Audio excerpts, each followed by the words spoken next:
Pendant 10 jours, une vingtaine de participants ont été à l'école du budget participatif. Cette session pratique animée par l'équipe d'Enda Ecopop participe à l'amélioration des performances des acteurs locaux. La promotion des principes de bonne gouvernance locale est au cœur de l'approche du budget participatif. Si on veut vraiment promouvoir la démocratie locale, il faut faire en sorte que les personnes soient impliquées, qu'on rende compte à ces personnes-là, en tout cas des performances qui ont été enregistrées dans les collectivités locales.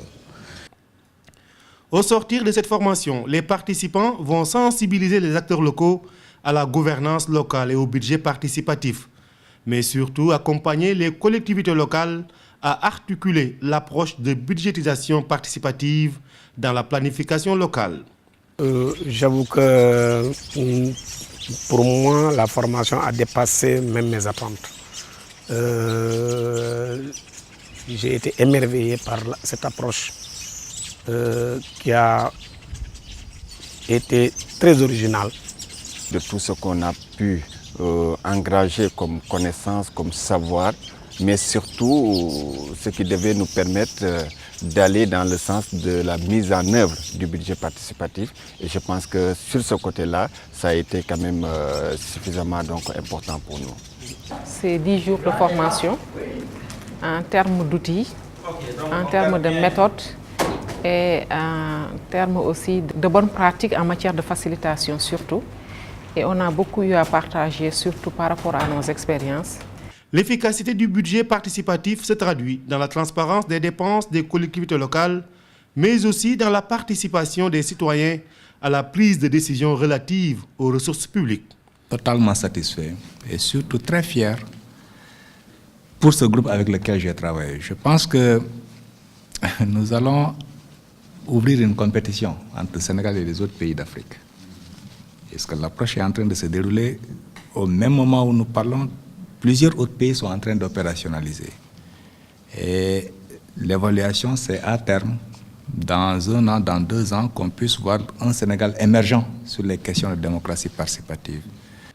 Désormais, une vingtaine de facilitateurs sont disponibles pour la promotion du budget participatif dans les collectivités locales. Ñu jàngal ñu lan la d'abord ñu xam lan mooy budget participatif jox ñu ay moyens yoo xam ne dinañu permettre su yàlla defee ñu delluwaat suñu biir collectivité locale yi ñu mën ko dérouler fexe ba am ñoo xam ne dinañ ci ànd ak ñun ñu def ko ak population bi parce que xam nañ ne lépp la loo xam ne tey ci jamono ji ñu toll communauté rurale yi collectivité locale yi en général soxla nañu ko. te defe naa ne ci li nga xamee ne surtout moom la ñu war a gën a mën a insister ci budget participatif dafa di loo xam ne dafay gën a leeral dafay tax aussi population yi dugal ci seen loxo ba mu xam ne seen i yëf la su ko defee ñun ñu accompagner leen ci côté boobu ànd ak ñoom ci liggéey boobu su ko defee xëy na lépp loo xam ne lënt la woon lépp loo xam ne lu lëndëm la woon ñoom ñu mu gën a feeñ ci ñoom su ko defee ñun ñëpp ñu liggéey pour lu jëmale suñu gox yi kanam. xanaa dañuy sant yàlla rek. sant PNDL gërëmaale ki nga xam ne moom la coopté woon comme facilitateur de cette session de formation des formateurs di rafetlu vraiment jataay bi ndaxte liñ ñu fi won ci fukki fan yi nekk na loo xam ne lii am na solo trop maanaam lépp loo xam ne lii tey day tax population yi nga xam ne ñun ñooy sunu raison d'être ñoo tax ñu nekk fi nu nekk da leen di gën a tax ñu bokk ci li ñuy liggéey presque jàngal nañ ñu ko surtout ci ponk boo xam ne bi mooy budget léegi maanaam saytu xaalis bi foo koy amee boo ko amee foo koy dugal nan nga mën a def ba fi nga koy dugal nekk fi gënal nit ñi ko améliorer donc wax dëgg yàlla formation bi rafet na sunu xam-xam yokku na ci bu baax. defe naa ne daal dana am njëriñ trop pour monde rural bi.